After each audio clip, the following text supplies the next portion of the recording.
Hello. Jeanette and I want to take this opportunity to provide you with a brief history of Highland Homes and tell you why we have decided to transfer the ownership of the company to you, the employees, in an employee stock ownership plan, commonly referred to as an ESOP. As background, Jeanette and I are brother and sister, grew up in Oklahoma, and both graduated from OU. I went off to practice law in New York, and Jean Ann became a sales counselor in Dallas for a publicly traded home builder. In 1985, at her suggestion, we decided to start Highland Homes. I cashed out my 401k plan of $40,000, and we opened our first subdivision in Rowlett, Texas. We optioned 50 lots on a takedown schedule with nothing down.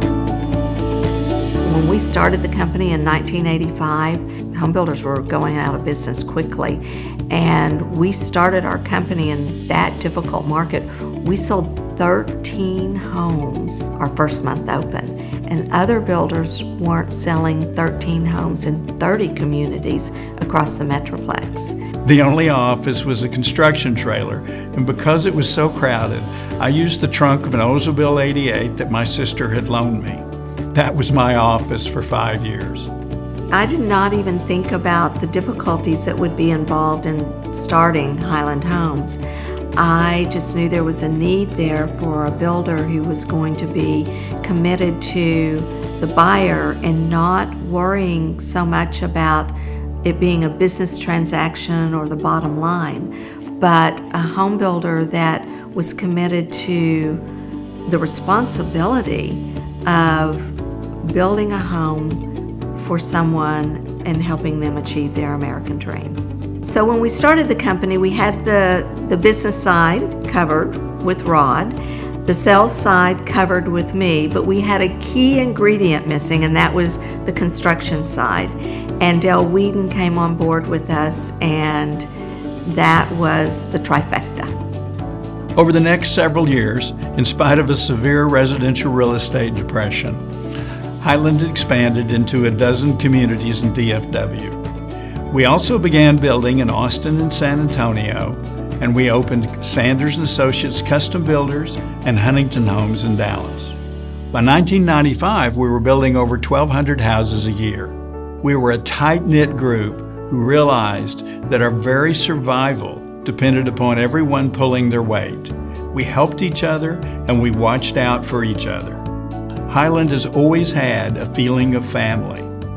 It was during this time frame that Highland began to be recognized for providing our customers the highest quality homes and service. We have been able to consistently sell in the toughest markets when other builders could not sell homes. We repeatedly won, among other awards, numerous J.D. Power Customer Satisfaction Awards.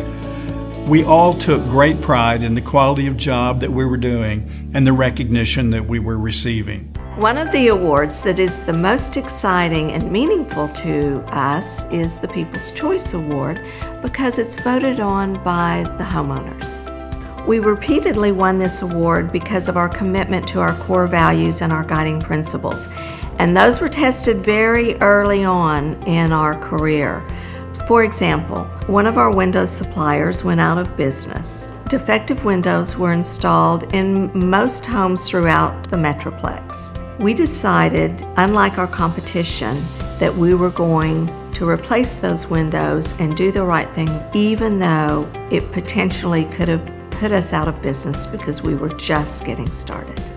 Because of the success of the company, Jeanette and I were also regularly approached by Wall Street brokers who offered to take the company public or help us merge with another builder, which would have resulted in a financial windfall to Jeanette and me. Instead, we decided to remain privately owned and become the best regional home builder we could possibly be.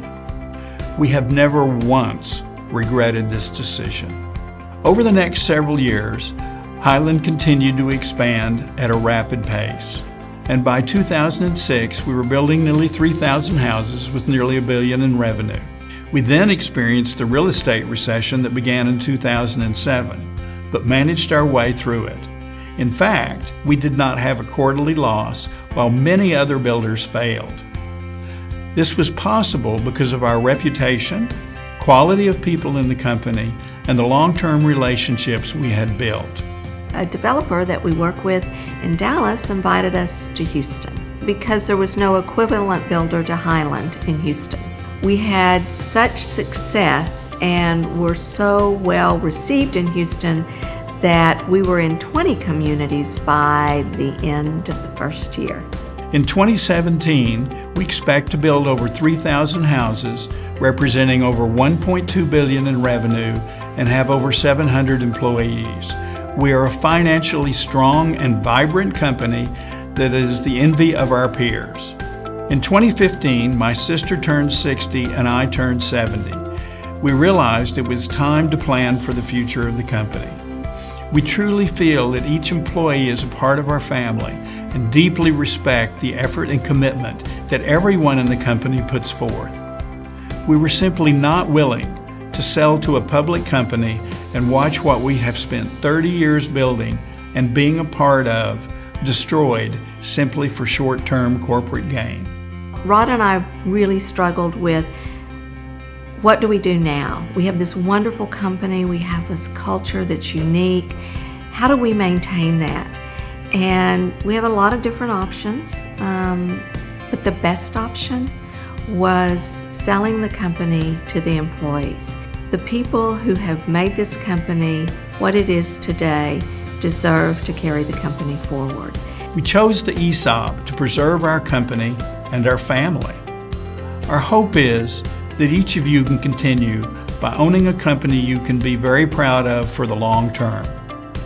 Jeanette and I believe that as long as the company continues to live by its core values and mission statement, it will provide each of you with a great place to work and also provide you with a secure financial future. It's a natural way to make sure that this company is sustained. Jeanette and I ask you to take care of Highland Homes as we have, and as the owners that you now are.